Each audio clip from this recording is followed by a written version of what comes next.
All right, guys, let's check out a new release from Oris. This is the full bronze. Now, they have done a bronze Big Crown pointer date before, but this is the first time they've done the full bracelet and everything. So, full bronze kit. And I know a lot of people are curious to know how this is going to look after some wear and how it's going to look on wrist and if it's going to turn your wrist green and everything. Unfortunately, I don't get to hold it that long. I did wear it a couple days and I didn't notice any problems. I think it might slowly be starting to pick up a little bit warmer tone than its brand new out of the box look. But other than that, expect probably a slow tarnish to it. I didn't get, and everybody's skin is going to react different. I had zero reaction to it at all. There was no discoloring either on the watch or my skin, but who knows over time what would happen. So big thanks to Oris for hooking me up and letting me check this out. I do need to get this box back up and ship back to them. Very, very cool that I was able to check it out. We are looking at a 40 millimeter width on this, 48 millimeter lug to lug. You can see it's really thin, actually at 12 millimeter, but that's included the boxed in domed sapphire crystal. If you were to cut that out, thing's only probably like 9 millimeter thick. It's a really thin watch. And 20 millimeter lug width here, bracelet tapers down wonderful to 16 millimeter, fully milled out clasp system. You have 5 micro adjust, plenty of micro adjust there, and the double pushers for the release. Just a home run all around on this watch for sure.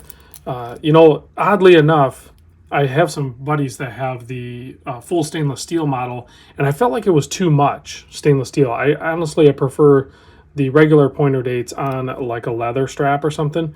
But when you get it on this bronze, and I know it's going to warm up really nice, yeah, I could see picking up one of these on the full bronze just to see what happens, but that's going to be down the road a little bit. Almost a 7.5 millimeter screw down crown on this.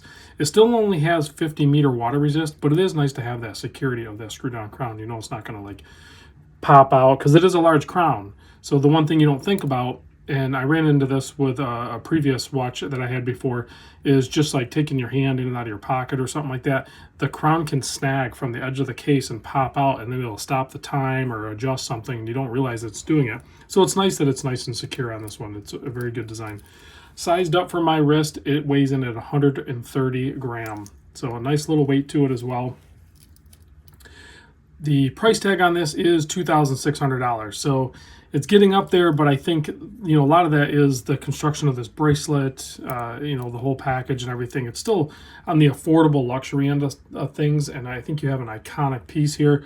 The the pointer date, I should say, Big Crown pointer date, has been a staple in the Oris archives since like 1938. And here I have a buddy loaned in like a more of a vintage inspired one here, so you can kind of see there's many different iterations of the Big Crown pointer date for sure, and they're all just wonderful looking. This one here is probably my all-time favorite out of all the ones I've handled. This configuration, I should say, with the red crescent pointing toward the date, you have your nice sweeping seconds hand, and then of course you have the cathedral handset and then the Arabics. That's the one I like, and then this like coin edge going around it.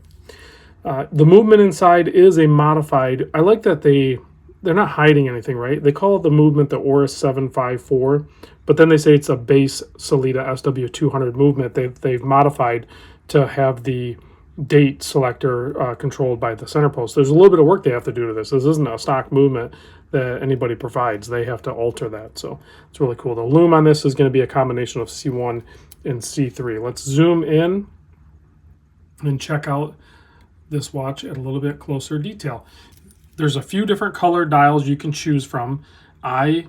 Thankfully, they sent the green one because honestly, I think the green one looks very good. I think it would be the one that I would select. There's like a blood red one. There's a couple other colors too. I'll put a link down below to the Oris website so you can check it out. So you can see there, just beautiful brushed finishing on this. You have like the polished bronze around there on that coin edge, but for the most part, you're looking at a full brushed one for sure. Super legible, easy to read. I love that there's no, it keeps the symmetry of the dial when you add a pointer date versus having the date at like the 3 or 6 o'clock in an open window. And then it just adds another hand. And it's not a GMT. So that's the only other way you're usually going to get another hand unless you go chronograph.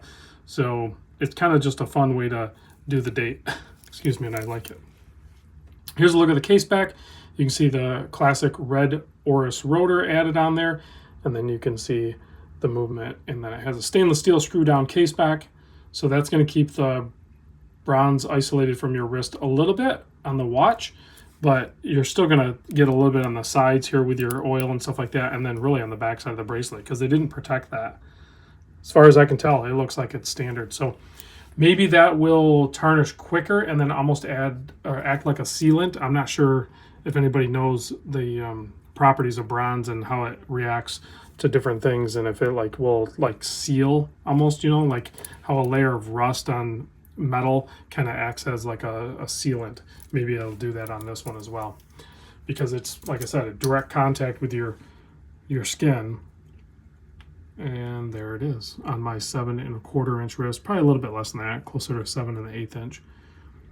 But it's very vivid. When you first get it, it is very vivid. I can already tell just after a couple days of exposing it to the atmosphere. It's in the winter in northern Michigan, so there's like almost no humidity, but you can see it already starting to not really pick up warm tones, but just less bright. It's very bright when you first get it.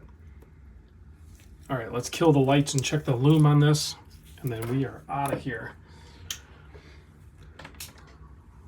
All right, there's the lume shot. You can see the C3 is probably on the Cathedral handset, and then the C1 is on the rest of the dial. I'm not really sure why they do that.